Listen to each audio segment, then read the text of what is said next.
Ladies and gentlemen, boys and girls, children of all ages, welcome to Sox On Tap. Tony, my first reaction is just fuck yes, let's go. Sox versus Richmond. That's where it all starts. It all starts taking care of business in-house in the Central Division. That's right, I'm a meatball. You got to bring that top button swag, baby. It is always great to beat the Cubs. And I'm a homer, so I always say they're gonna. Dallas Keuchel Lamson got some beards that you should be afraid of. What everybody said when he gets out there, it's me versus the other guy, and I'm going to beat him. So I just love that mentality. It's cool and fucking tough. Steve, would you say that Tony is mad online? I would definitely say that. The White Sox winner.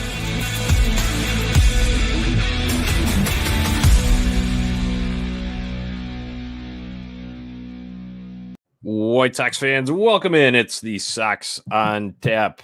Sunday, not so fun day, guys. This is the funeral. White Sox are officially dead, eliminated from AL Central contention. That goes to the Guardians. Somber affair, guys. I did not want to be having this until sometime in November, this episode. However, it comes here at the end of September, even with the extended play into October this year. So, boys, how we doing this evening? Not great. Not great at all. Just an atrocious week of baseball. Went out there with a fucking whimper. And I'm hot about a couple things, but we'll get to that. These are the worst tasting misery beers of the season, Johnny. But we're here. We'll talk about it. I might get mad online too, just like Steve. I've saved it up all year. It's time to let loose on a few thoughts. Johnny, How are you doing? How are you doing? It's the most important question. How are you doing? I mean, I'm all right. I'm very disappointed though. Just in overall, this has been building, and I think we all have had stretches of that throughout the year. But when it's officially official, hashtag confirmed by MLB.com/standings. There's a little mark next to the Cleveland Guardians name, and not by the White Sox. In fact, the White Sox are 10 back. Now after they're, go 0-6 on the homestand, Cleveland hasn't lost since like fucking June. So, that's where we're at right now. So I'm disappointed, Tony. That'll happen, man. That'll happen. I think we're all kind of in that state right now. I'm gonna let you drive the ship. Where are we going? Yeah. Before we start, I know everyone else, all White Sox fans, you have your own frustrations here. Let's hear them. Get in the comment section on YouTube. Subscribe on Tap Sportsnet there, and like our Facebook page on Tap Sportsnet there as well. Drop those comments in here, and we'll feature them on the show. Yeah, there you go. Like Sal says, Nani's not mad, he's just disappointed. That's where I am. I think I got mad plenty of times earlier, especially I think Tuesday. It was kind of the big mad one. Wednesday as well after that showing, but today, now I'm just disappointed. That's where I'm at. Sal also says, contract the White Sox. I feel like a lot of us are feeling saying words like that.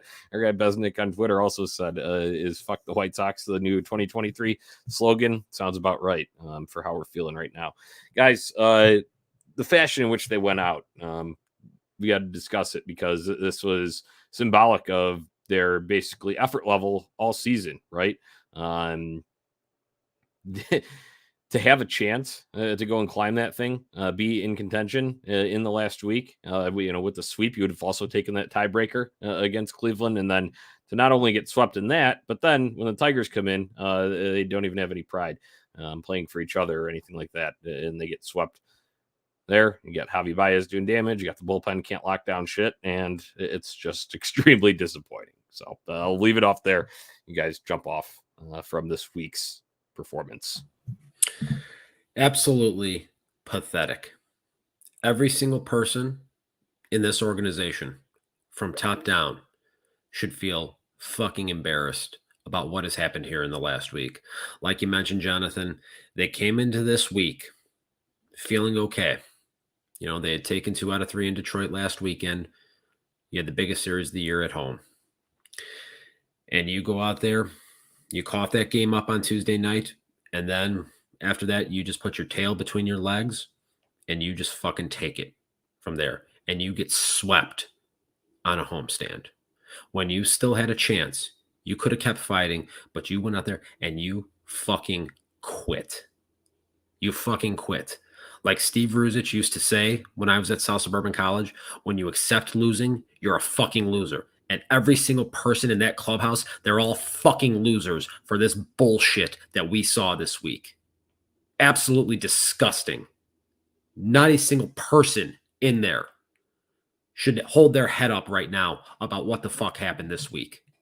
You go out there and you lose those games against Cleveland. After that first game, you just basically fold up like a fucking tent and say, well, that's it. They got the season series now. It's done. There's nothing left.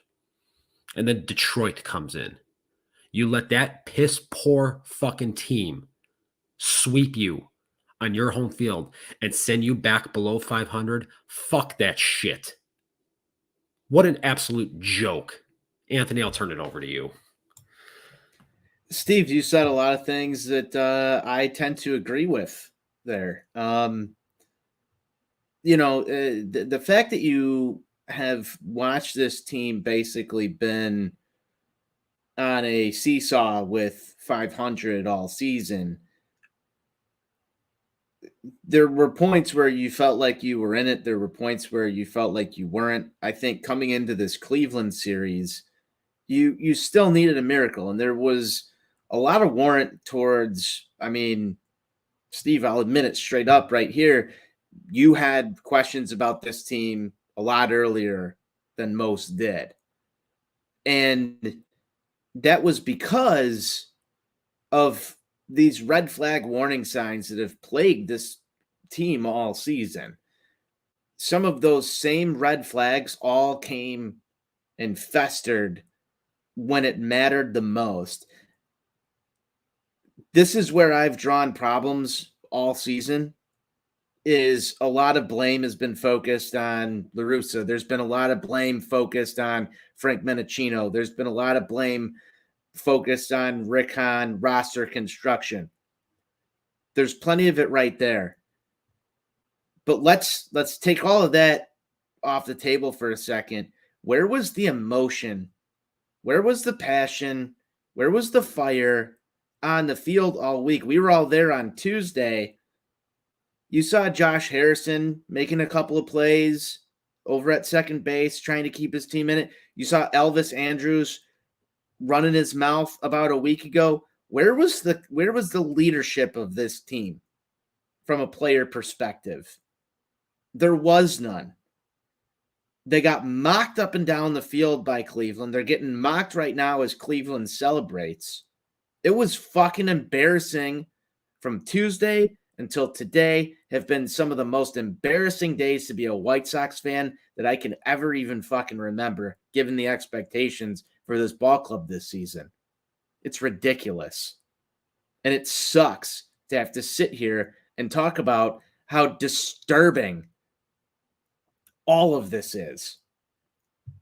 They had plenty of chances all year, just like they've had chances within most of these ball games to do something. And every single time you've waited for them to turn it up a notch or get themselves back into this, they'll give you just enough to let you down. It was the Jonnie Nani never get up for the letdown special this entire fucking season.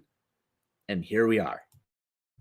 There's a couple things in there, Tony, that I want to get to, but there was one that kind of came across in the comments here that, Jordan Miller, he drops in Rick Hahn's mediocre and expensive bullpen shit the bed all week is his lone trade piece. And then Cairo felt the need to call out the team for the first time all season.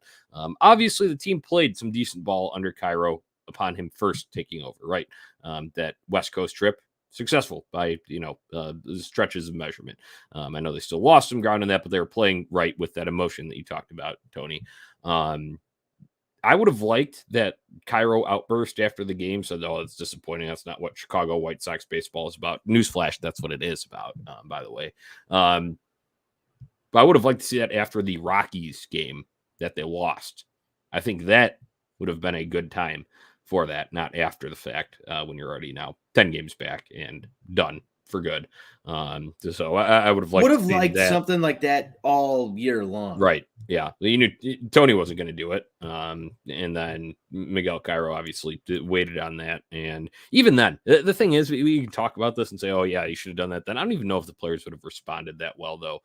There's definitely some clubhouse cancer going on there. They didn't I know respond well there's apparently to Miguel Cairo's all important speech just a right. couple of weeks Well, ago. I I mean, think they had a short right, burst from it, but right. it was So never long-term success with anything this club did all year. right. Yeah. So I mean, there's that, but I think it goes further. And if you go back from our Thursday show, if you tuned into the White Sox Ruined My Summer group therapy session that Andrew Kidsler and I did here on Thursday night, I'd mentioned that there needs to be a truly honest evaluation of from both the coaching staff, them telling the front office which players are actually problems here. Well, how did this thing go so badly? And then I want it on the reverse too.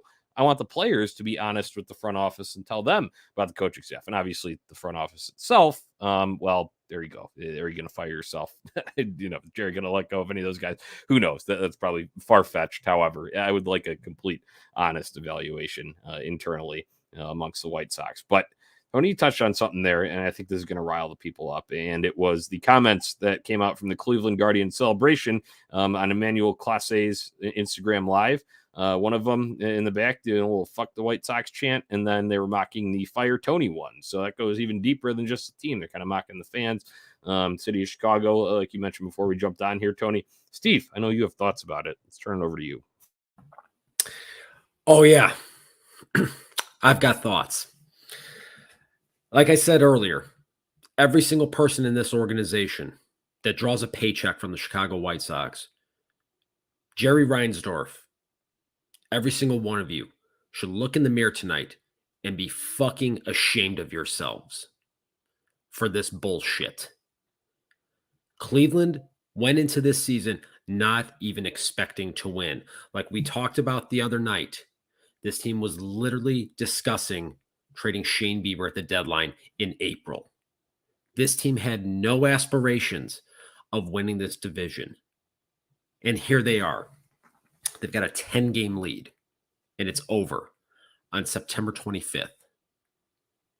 This White Sox team that thought they were just going to waltz through the fucking season, that the AL Central was just going to be a coronation for them, that they didn't have to play the game with any kind of intensity all season, just go out there with a laissez-faire attitude, just throw your fucking mitts out there and say, well, we're here, we're going to win.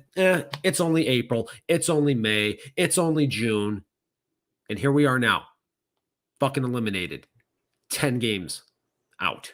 Talking about that complacency, Steve, I thought it was kind of, this was a red flag too at the All-Star break.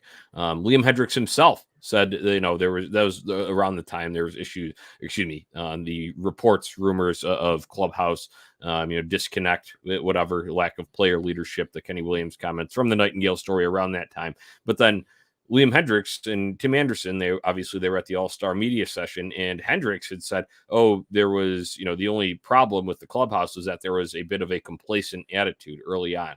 So at the time you figured, well, that's something that you hope is like turned around now, right? Especially after it got exposed, right? Yeah. But it didn't. It clearly didn't, and they held that same sort of mentality all throughout. So that's really, really disappointing on that front. And that's, to your point earlier when you talked about if there was a time to, flip a table or whatever, the famous scene in Moneyball, or have a little meeting to talk about the bullshit that's going on, that was the time to do it. When you came back, when you were facing Cleveland, that first game out of the All-Star break, that was the time to do it because you actually had the calendar on your side at that point, not waiting until September 1st when the clock was fucking ticking already. And now you get to sit there and you get to watch Cleveland mock you, this team that had no fucking business winning this division, saying fuck the White Sox, literally mocking the fan base with the Fire Tony chants. Every single one of them fucking laughing at this organization and anybody that supports it. Anybody that wears a fucking White Sox uniform or is a White Sox fan should fucking look at that and be fucking pissed off. And all winter, remember those videos. But what's going to happen and what we're going to get out of it is Jerry Reinsdorf, if somebody fucking wakes him up and he sees it, he's going to say, hey, look, this team with half our fucking payroll won the division. I don't need to spend this much money, because he's a fucking gutless coward with no pride at all. Any owner with any pride, any GM, any executive seeing those videos would be pissed off and wouldn't let this bullshit happen again.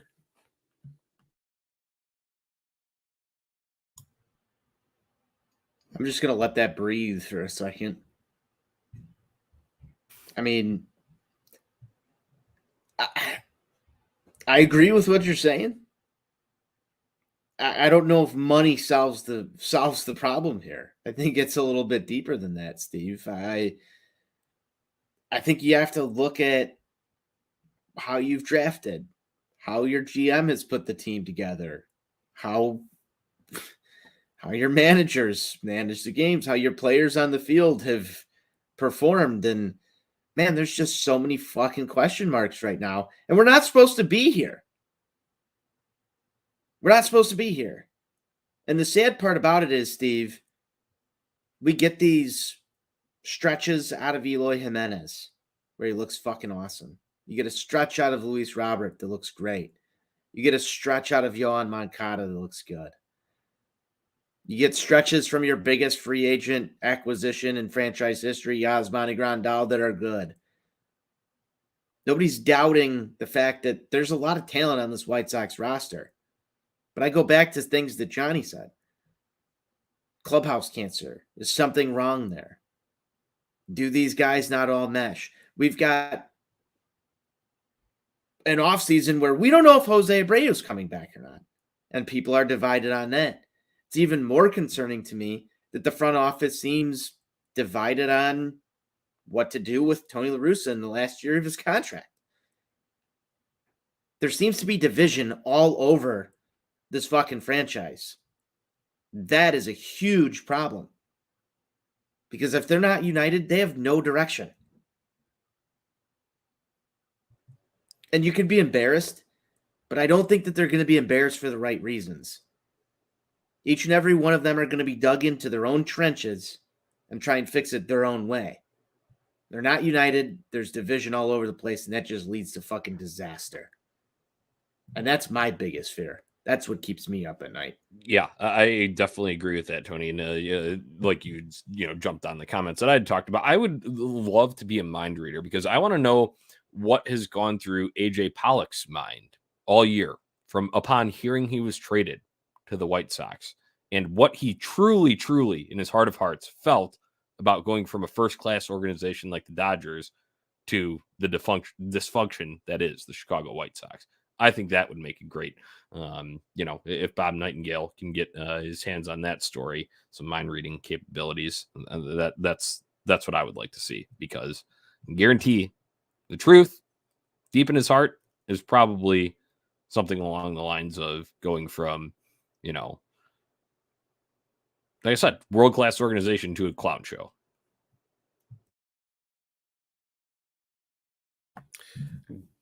That's the ultimate going from the penthouse to the outhouse situation right there. I mean, let's be real about this. The Dodgers are the first team in the history of baseball to win 106 plus games in 3 consecutive full seasons. And he's here with this now. At the end of the day, I've talked about this a lot, and I will continue to beat this point home. The buck stops with one person, because one person has allowed this passive approach with this organization to fester. One person is responsible for this front office being what it is for the last 20 plus years. We talked about this the other night. It's the definition of insanity. It's doing the same thing over and over again and expecting different results.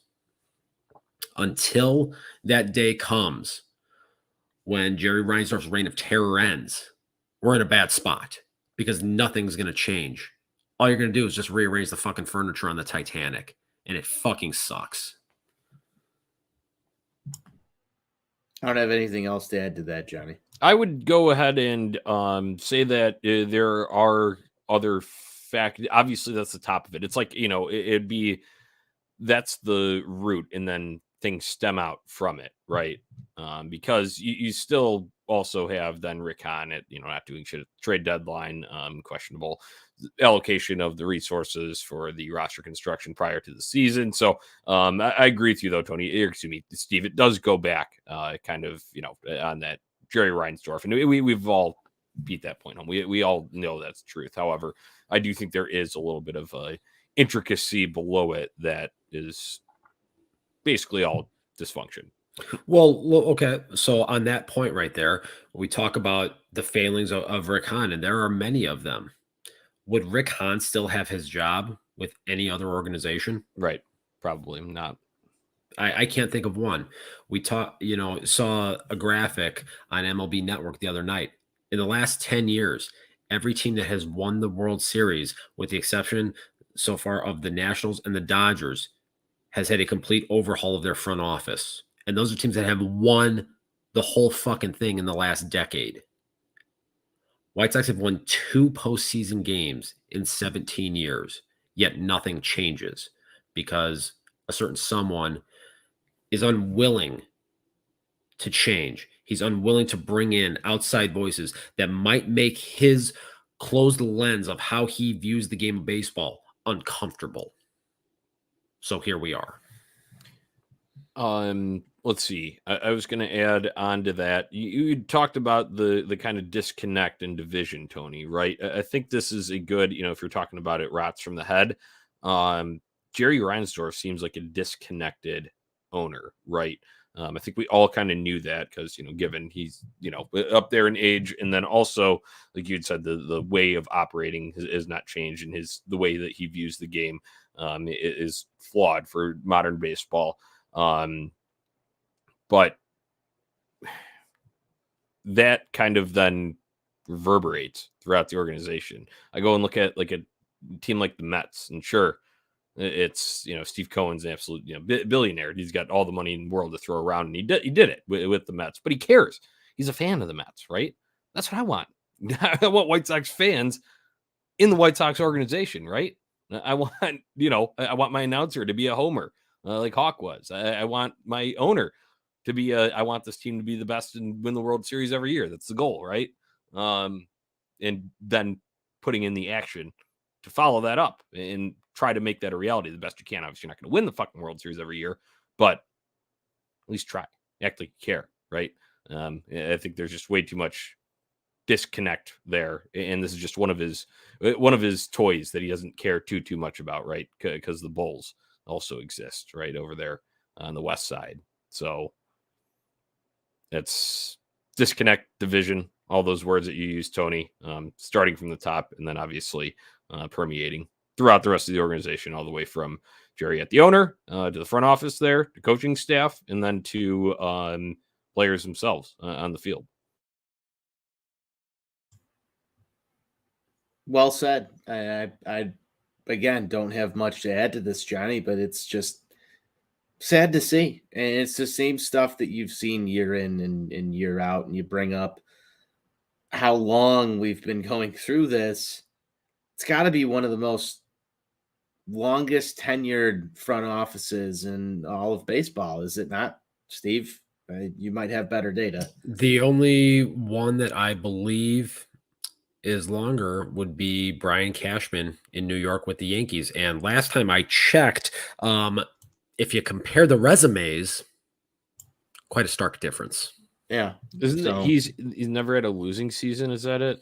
The Yankees have not had a losing season since 1991 or 1992. Jesus. There you go. There's a good reason to keep your job for that long. And the funny thing is, if you listen to New York sports talk radio, if you hear Christopher Mad Dog Russo on there talking, there's a lot of people that think, because I believe Cashman might be on the last year or only have 1 year left on his deal. There are a lot of people calling for his head if that team doesn't get to the World Series this year, especially with how hot they started and the way that they have cooled off. And now they are in a position where they allowed Houston to pass them. And so they are going to have to go through Houston, a team that they have not shown that they can beat in October in order to get to the World Series. So think about that contrast, that this guy has never had a losing season since he took over and was running the show, might lose his job for simply not getting to the World Series. I got to go back. We got a great comment in here. I got Matt. He says Jerry Reinsdorf views the game of baseball purely off of profit/loss, not win/loss. And I think that's a really pertinent comment, that because it's true, and you all know it, and you can see it through the actions. I've joked for a number of years that when it comes to Jerry Reinsdorf, he is more concerned about profit margins than playoff appearances. And it shows. I mean, the record's there. I would think that winning more games would equal more profit, and profit loss and win loss would be sort of hand in hand, but at least larger profits. Broken, just broken at this point. Don't know what to say. Go and look at what the Padres did. I know that they got a friggin' juggernaut in their division. But after the Soto trade, right? A lot of sellouts, a lot of jerseys flying off the shelves. Yeah, but I think if we go back to some of that, Jonnie, like there's the gate receipts don't actually, while they're nice, it's not that's going to help you tremendously right there. You're negotiating for that next TV contract. You're negotiating for all of the advertising dollars that you can bring in when you have star players. Yeah, I was thinking about this the other day. Just in the Yoan Moncada debate, and maybe this is way off, but when I hear here's a phenom coming to your team, and this guy could be, game changing, just somebody that is one of the top stars in baseball, right? And here's Yoan Moncada coming out there, and I think it was Connor McKnight talking about, this was yesterday's ball game. Oh, it's Moncada and the white spikes versus some of the colorful spikes that he wears throughout these games. You would think that if Yoan Moncada was an absolute phenom like he was supposed to be, you'd have kids out there on the ball field and you'd have a shoe deal for Yoan Moncada so that kids would be buying Yoan Moncada shoes. I know my kids, when they go out to the ball field, pick between Bryce Harper and Mike Trout shoes every spring. Why isn't there Yoan Moncada shoes? Is he the superstar that you expected? I think it starts and stops right there. You ask people around the game of baseball, who are the big names? I don't hear Eloy Jimenez. I don't hear Lucas Giolito. I don't hear Yoan Moncada. I don't hear Luis Robert. Fuck, I don't even hear Jose Abreu. There's not a huge name on this team. There hasn't been the entire time.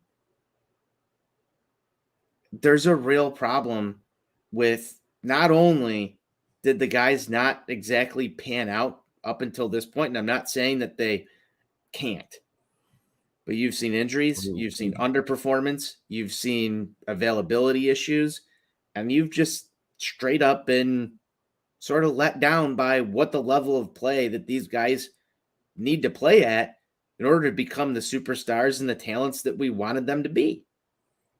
Ooh, we're breaching my favorite topic. That's player development and idiot Chris Getz.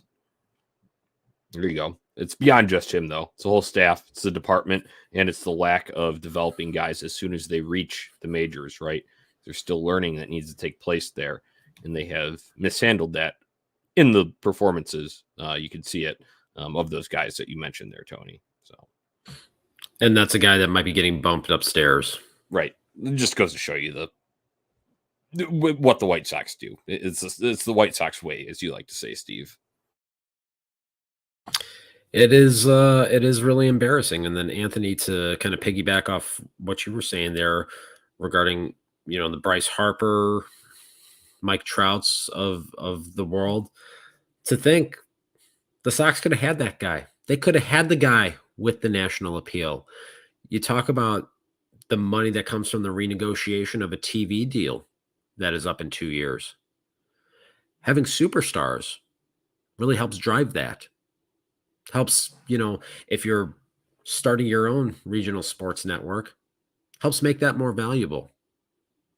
Helps drive ad dollars because people know that there's going to be eyeballs watching your product. And so advertisers are going to want to be a part of that.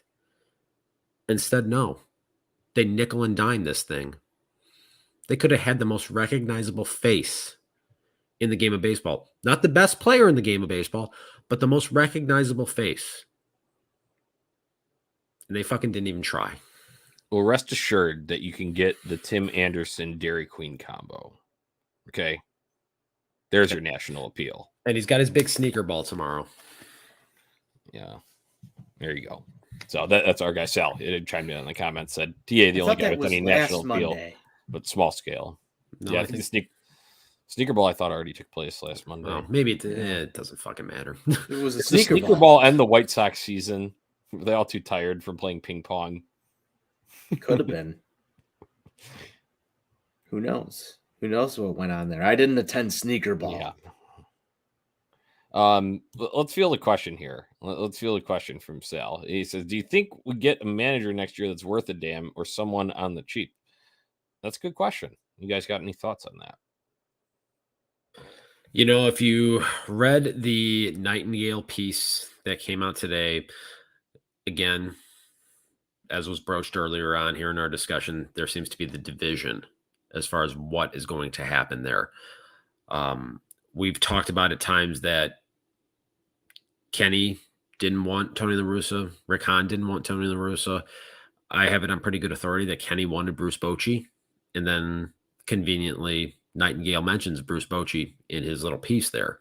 So the thing that is concerning to me is that if Tony La Russa doesn't come back, that they're just going to go ahead and just bring in Bruce Bochy, or just simply take the interim tag off of Miguel Cairo without doing a full-scale search and without bringing in anyone from outside the organization with a different viewpoint, a different philosophy, different understandings of how modern successful organizations do things that you can actually learn from.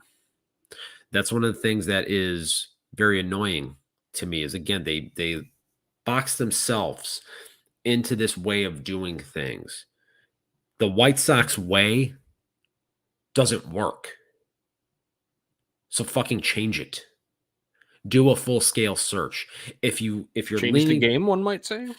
Yeah. I think I've heard that a couple times over the last couple of years. Maybe follow through on that. Yeah. If you want Bruce Bochy, if that's the guy that you want, fine. But actually talk to some people, because I'm old enough to remember when Kenny Williams had his mind set on Cito Gaston after the 2003 season. And then Ozzie got a cursory interview. Next thing you know, Cito Gaston was no longer the forerunner for the White Sox manager. Wouldn't that be something if they actually brought in somebody, if they brought in a Joe Espada or a bench coach with Tampa or some other successful organization, and they actually said, wow, this is a different way of thinking about things and a different process that might actually make some fucking sense and might actually improve this organization. I think it goes a little bit deeper than that, and I understand what Steve's saying, and I think that there's definitely a benefit towards at least listening to other viewpoints than what you may expect the White Sox to do. That said, I think that there's a lot of intuition and views that some of these guys in the organization, especially in the front office, have. And they've classically done that over and over again. I think that's why people are a little upset with it. That said, I do think that we would kind of be excluding the fact that the game of baseball is going to largely change next year with a couple of rules that are going to be implemented. Bigger bases, pickoff rules, pitch clock. This game's going to get faster. There's going to be a lot of advantage for speedy teams and teams that know how to take advantage of being aggressive. And I think, personally, management in the dugout's going to matter a lot more next year than it did in pretty much every other year of baseball, especially with the game changing as much as it's going to.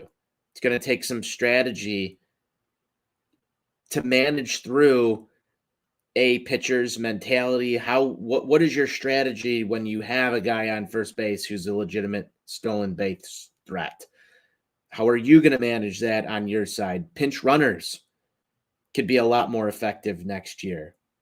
There's going to be a whole different set of circumstances that a lot of managers haven't dealt with. Puts the Sox in a really precarious spot because as of right now, you can't even prepare for next year because you're going into this basically with A, division in your front office, and B, whoever you bring in and whatever their mentality is, they're going to have to change it compared to what they've managed with their entire lives in the game of baseball. So it's going to be a very difficult task to navigate. I've got very little faith in it. I've got one name to mention. I think you guys brought up a lot of good points that I agree with there, so I'm not going to rehash all of those. But one name that I would also put on the radar is Willie Harris. Obviously started his minor league managing with the Dash and then had jumped around in a couple of roles for a couple of other organizations. I believe it was the Giants and the Reds then. He's like an infield and base running coordinator, I want to say, and then now has been coaching third base for the Cubs. The White Sox did bring him in before TLR was hired. So he was already in for an interview there. And then I believe I did just skim it, but I believe Nightingale did mention that name as well again in a future or a post after the fact, one that was more recent. So that's just one that I'd throw on the radar too. And he's obviously got the White Sox connection, which we all know how important that is, knowing that he scored the most important run in the history of the franchise. That he did, Steve. That he absolutely did. And, you know, I don't mind White Sox managers having a White Sox connection. I really don't. I think that there's, and a lot of people don't like this, but I think that there's something to be said for interviewing and giving chances to people who've helped your organization along the way. I think that that's loyal, admirable, and, you know, I love a good storyline. Shouldn't be the sole reason that somebody gets a job, but I would say that Harris has also done some things, A, within our organization at the coaching level, and B, around Major League Baseball that warrants a discussion there versus some other individuals. Yep, I just wanted to bring that one up because obviously White Sox need change there. We got another comment here. Oh, Sal says, hello, AJ Przinsky. Yeah, that would be surely a White Sox connection. However, he's been in the broadcast booth, not in the dugout. So I would go ahead and put other candidates above him for that sole fact. It's already making me sad for 2023, Sal. Thanks. Team with no sense of urgency playing a game that's getting faster. Sounds like a recipe for disaster. Yes, it absolutely does. Man, who the hell thought I'd be saying? Where were the 2020 White Sox, man? Because that team did play the game fairly fast, I would say. But that has not been the case here in 2022. They played the game fast. They executed defensively. They took 90 feet whenever they were given the opportunity to. They did the little things. Yes, it was only a 60-game sprint, but those are the types of things that successful organizations build as part of a mantra and part of a foundation to how they do things. And then somewhere along the way here, all of that just went out the window. And it's very bizarre to me. this team has regressed so much defensively in the last 2 years. It's really mind-numbing to think about. It's They the talked Nick about it. Magical difference. I'll pretend I didn't hear that. That's just going too far, Anthony. Yeah, well, you got to go off the rails at some point.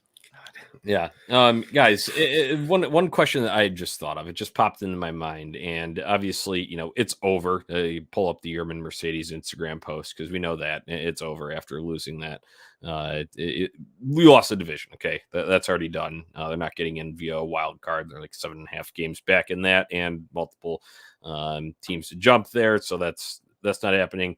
How do you consume the rest of the season? Because much we say, sit on here, hate him, bitch about him, we are still, the South Side faithful at the end of the day. How do you consume the rest of the season? There's a few more series left. They got at Minnesota, at San Diego, and then one at home against the Twins. Do you go to games? Do you watch them? Do you still whatever? I mean, I'm probably still going to watch, but definitely with not nearly as much intent, obviously. That's kind of been the case since Wednesday, sort of, for me. So how are you guys handling the rest of the season here? Well, I know for me, I won't see a single pitch of the Minnesota series because I'm getting on a plane tomorrow night and I'm flying out to Vegas and I'm just going to drink my misery away. So that's how that's going to go. I do have tickets for Monday night. So I will be taking that in. And I typically like to go to the last regular season game of the year. I'm not going to be able to do that this year because I have a work conflict. So there's a really good chance I will take in the game also on Tuesday. And I can just already envision it. Every year I like to take the walk from the ballpark back down to Buffalo Wings and Rings and just kind of take it all in for that last time and think about that 6-month journey that we all go on, that every day this team is part of your routine. And now it's over for 6 months. I can just already envision a scenario where this is going to be the most angry I've ever been when I take that walk. And it's going to suck. All valid, Tony? Yeah, I mean, I'm still going to watch this team pretty much the same way that I normally do down the stretch here. I mean, it's like you said, Jonnie, not exactly the same level of enthusiasm or excitement or knowing that, your team's still in it. And that's why, I never want to believe that it's over during the year because until days like today where you're pretty much mathematically eliminated, you still want to have that hope. You still want to have that belief. You still want to avoid exactly what Steve is talking about, which is that last game of the season that's going to leave you with an empty feeling all the way until spring training starts next year. This team was abysmal to watch all year, and they've been abysmal this past week. Still tune into them. I think I got one game left on my ticket plan on Tuesday, that last Tuesday night of the season. Not sure what you guys have, but the same thing Steve said, just leaving the ballpark on that Tuesday night's not going to be fun. I can already envision that ride home, just sort of sitting back and thinking about what could have been. So, it sucks. It sucks knowing that it's over. I think that's the worst part. Yep. I'm in hockey mode, guys. Be honest. The Blackhawks preseason starts on Tuesday. I know I'm in for more pain there. It's a rebuilding. It's a tank year. It's also a fresh season. Remember, at the beginning of every baseball season, why is opening day such a holiday? Because everyone has hope, right? Hope springs eternal then. I'm on hockey mode. So that doesn't mean I'm not going to watch the White Sox because I still am. There's no getting out of this thing. But there'll be second screen viewing when there's Blackhawks on through the rest of the way. And I will also miss a couple games in terms of, watching that Saturday or that San Diego series. I'll be at one of the Blackhawks games there, so I won't catch much during that one. But once again, I think I will venture out with you guys for one last time, do a little Sox on Tap content out at the ballpark, say our farewells as we embark on a long, cold, depressing winter after this baseball season.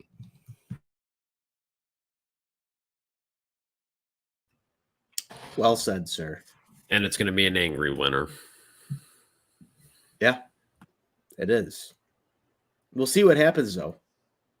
We'll see what happens, and we'll be here to talk about it on Sox on Tap.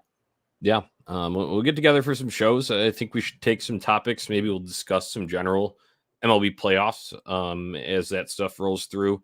Then obviously we'll set our sights on some off-season topics in terms of changes to be made for next year, players to target, all of that good stuff. We'll bring it to you here at Sox on Tap.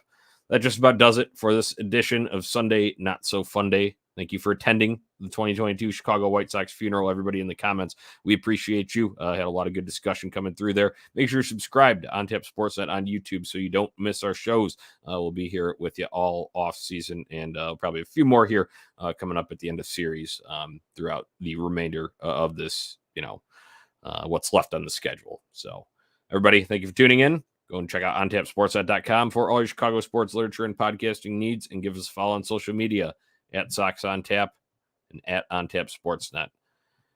Guys, until next time, White Sox forever. White Sox forever. White Sox for life.